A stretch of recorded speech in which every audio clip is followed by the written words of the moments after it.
The Mummers in the Little Theater of the Air.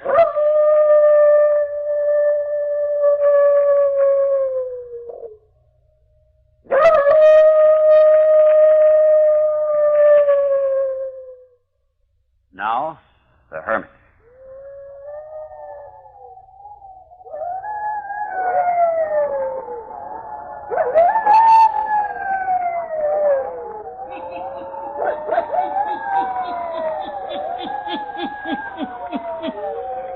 Ghost stories. Weird stories. And murders, too. The Hermit knows of them all. Turn out your lights. Turn them out. Have you heard the story? The mystery of the thing? Then listen while the Hermit tells you the story.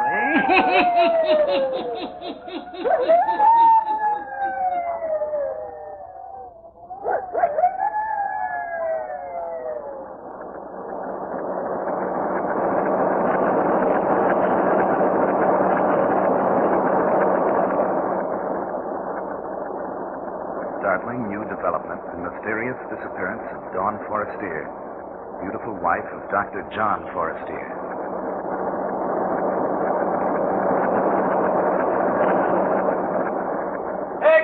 Hextree, you two in Forestier case.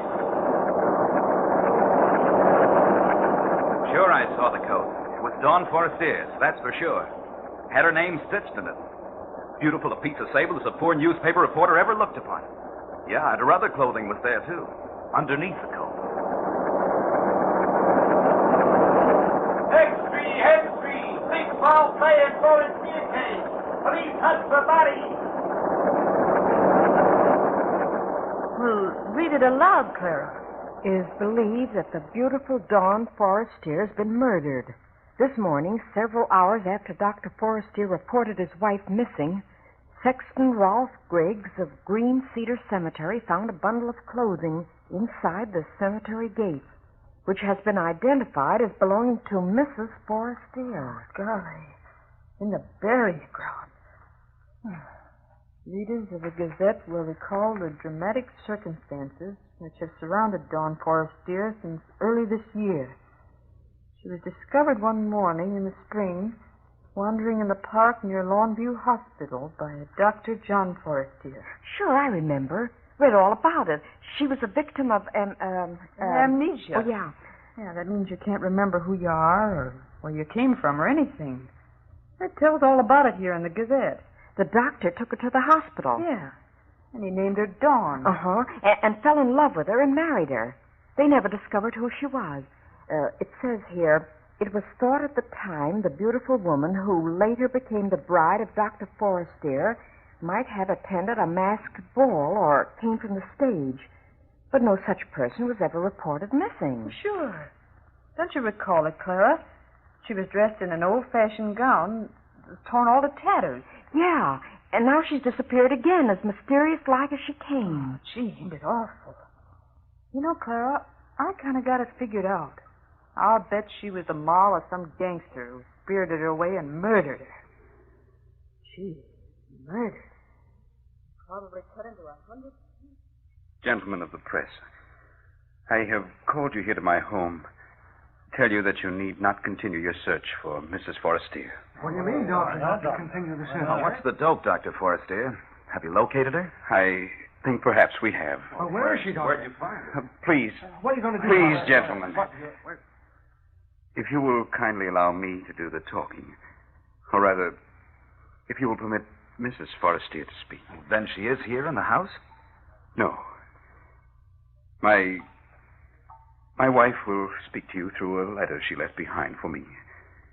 I only discovered it this evening. For you see, she had placed it in a volume of verse from which I often read to her. Oddly enough, I had thought I would never want to open the sonnets from the Portuguese again. It was against my will that I turned to it this evening.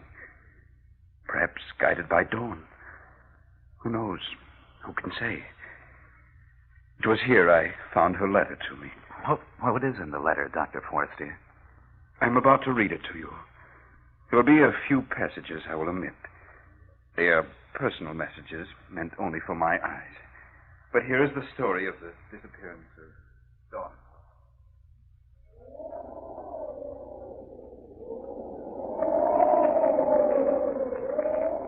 My darling John, this is going to be the most difficult and tragic hour of my life. For in this letter, I must say farewell to you, my devoted husband. The story I have to tell you, John, will be so strange and terrible that at first you won't believe it.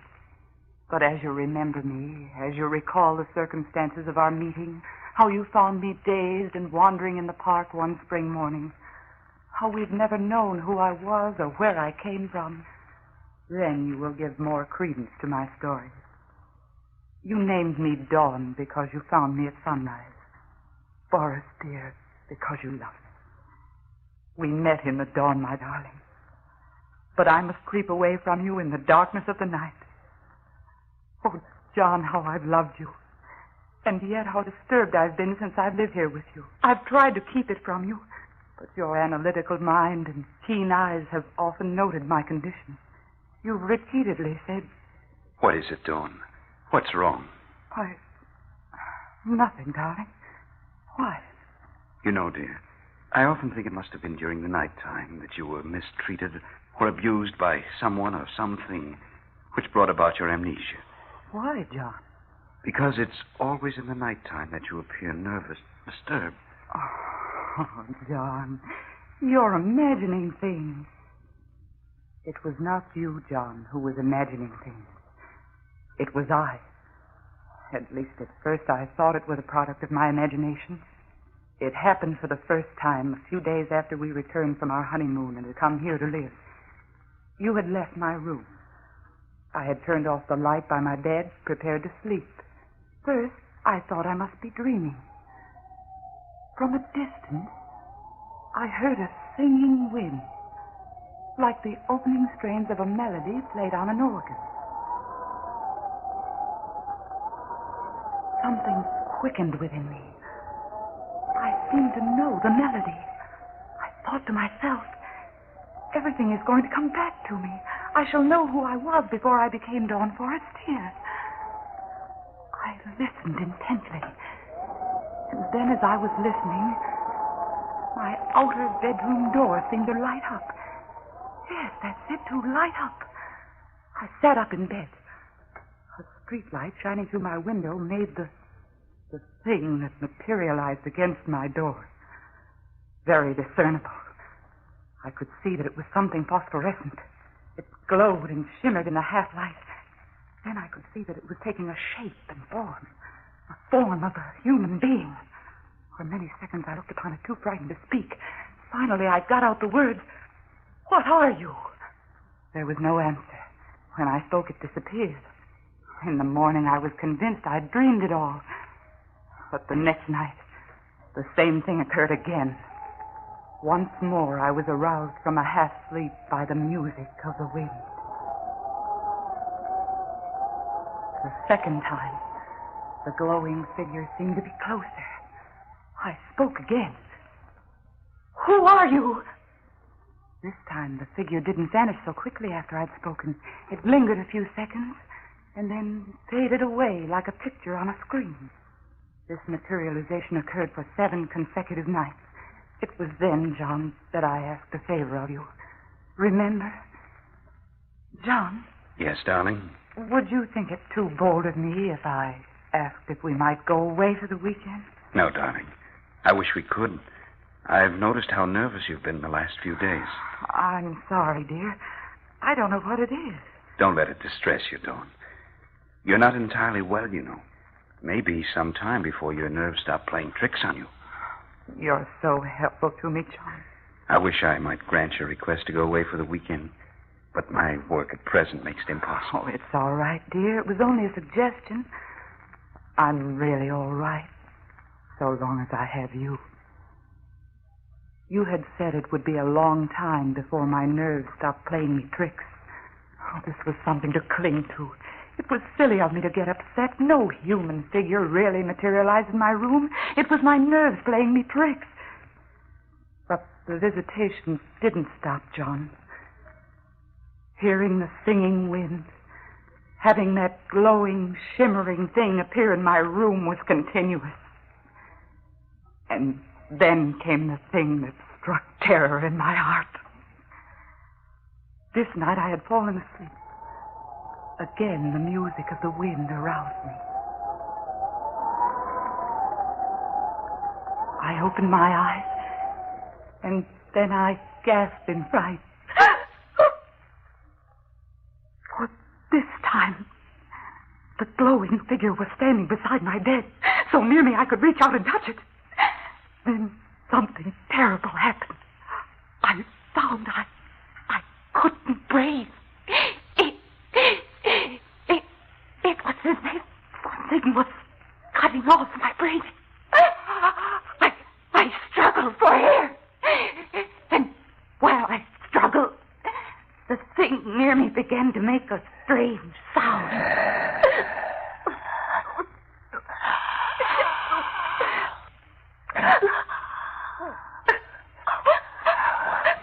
Then I sensed what was happening.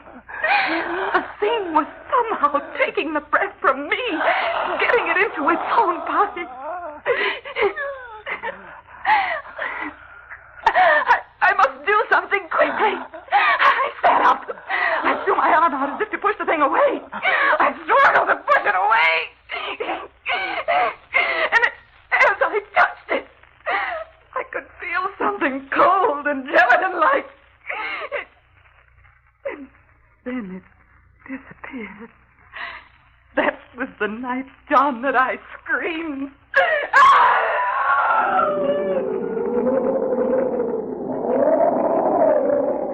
Darling, what is it?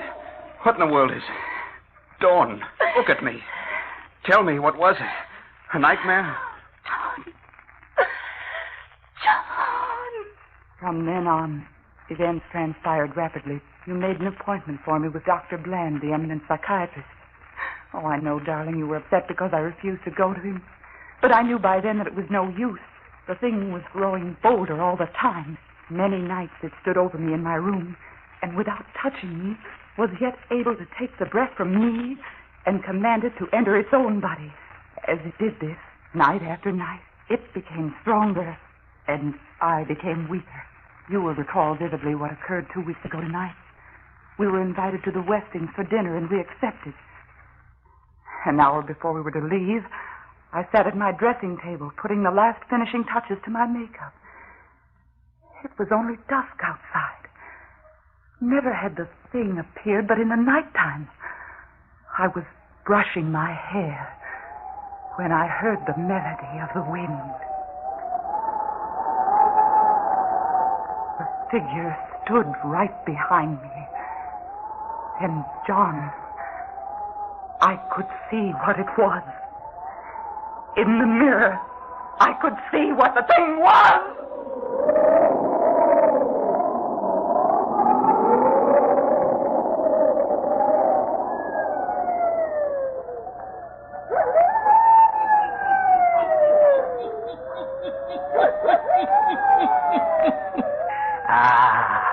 And what can be the thing that haunts and torments the beautiful Dean Forestier? The hermit who knows all the weird and terrible happenings on the earth. The hermit will tell you all before the night is done, yes. And now, the hermit.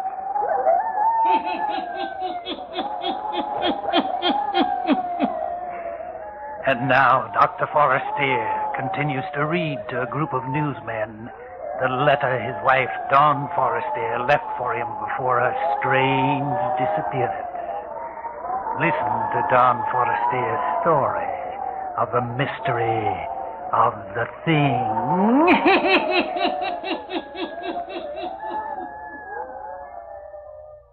This, John, is going to be the difficult part to make you believe.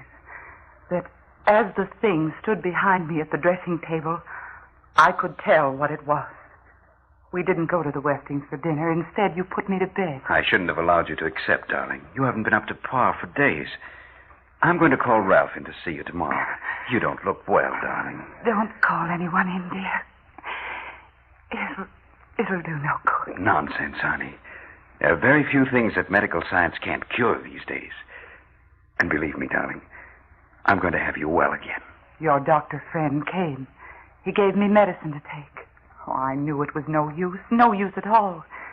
And yet I would do anything to humor you. For the thing that I now recognized was getting so strong that it was always near me. As I grew weaker, it grew stronger. And I wondered that you couldn't hear it breathing in my room. Now it had a power over me. A strong, compelling power. It was the master. I, almost a slave.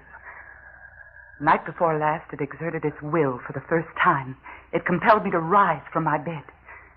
It was so strong now, it could actually make sound. Come with me. Come with me. As I rose from the bed, its phosphorescent glow seemed to envelop me. We moved toward the door, and it opened without the touch of a hand.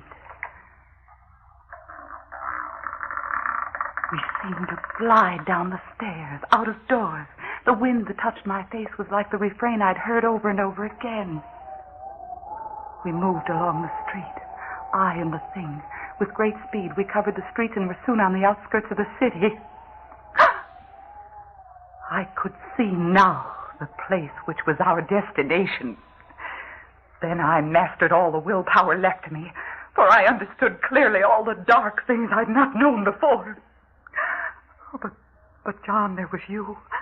I couldn't go to this place where the thing was taking me. I couldn't enter there without somehow leaving word for you. I struggled. I fought with my adversary.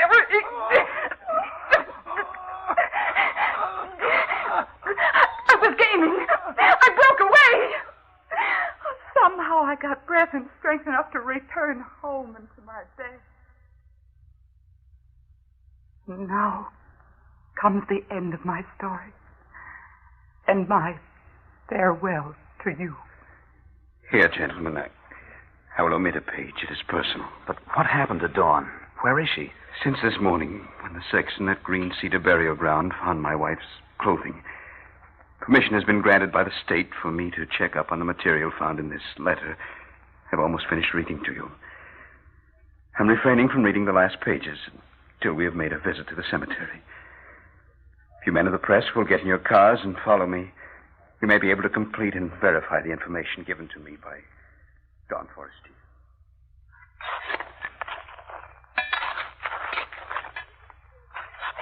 Hello, Dr. Forestier. The men have nearly completed digging. Thank you, Sexton. What goes on, Dr. Forestier? As you can see, these men are engaged in opening up a grave. What for, Doctor? We've come to the casket, Doctor. Very well, Sexton. If you will please open the box. Yes, sir. Can you lift the casket out, boys? Right.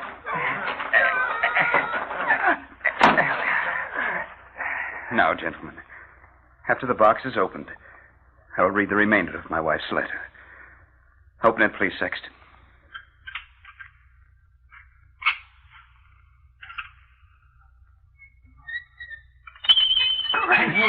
Great heaven. Dr. Forestier, great Scott, why have you opened this grave? Sexton, will you reach in and procure the diamond ring that lies in the coffin? Yes. Here it is, sir. This is my wife's ring, gentlemen. How did it get in this coffin? Here are the last pages of my wife's letter to me. Now comes the end of my story and my farewell to you. John, I knew from the moment I saw the thing in the mirror of my dressing table. I knew from then on who and what it was. The first night I was strong enough to break away from it as it drew me to the gates of Green Cedar Cemetery. And I've spent my last day writing this letter to you. For tonight, the thing will appear again. And this time, I must follow it. I must follow it to the grave, John. Into the grave. I know how it will be. The thing, the protoplasm that has appeared before me so many nights and has grown in features and strength. will absorb me until I'm no longer a living person, and I must follow it. First, I will hear the music of the wind. Then the thing will appear, and I will be dissolved into it. John, my darling, in case you don't believe my story, open the grave near which you will find my discarded clothing. For I'm wearing the ring you gave me, my love. I'm wearing it as I return to the grave. For you see, John, the thing that I saw in the mirror, that which has gained power over me, is I, John. It is my own ghost, come to claim me to return to the grave from which I broke away.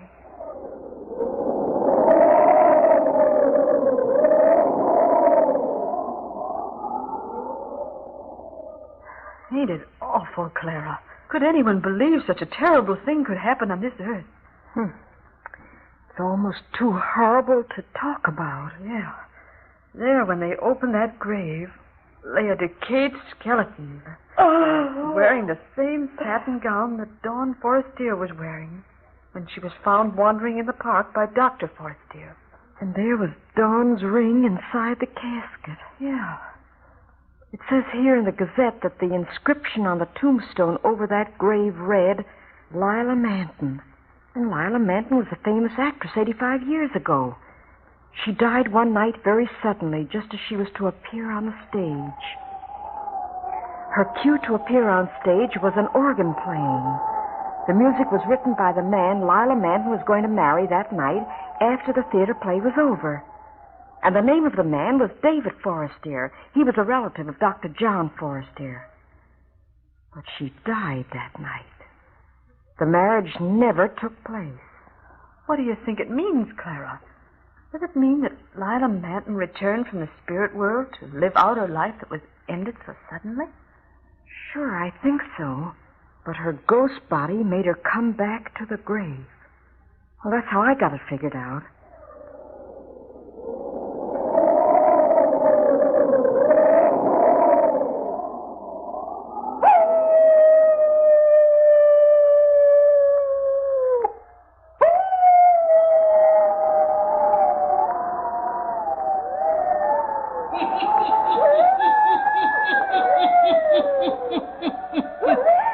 Yes.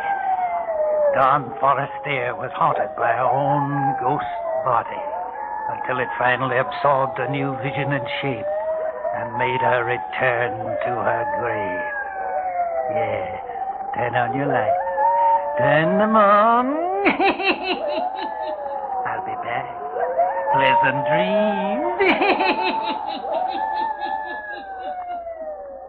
All characters, places, and occurrences mentioned in the Hermit's Cave are fictitious, and similarity to persons, places, or occurrences is purely accidental.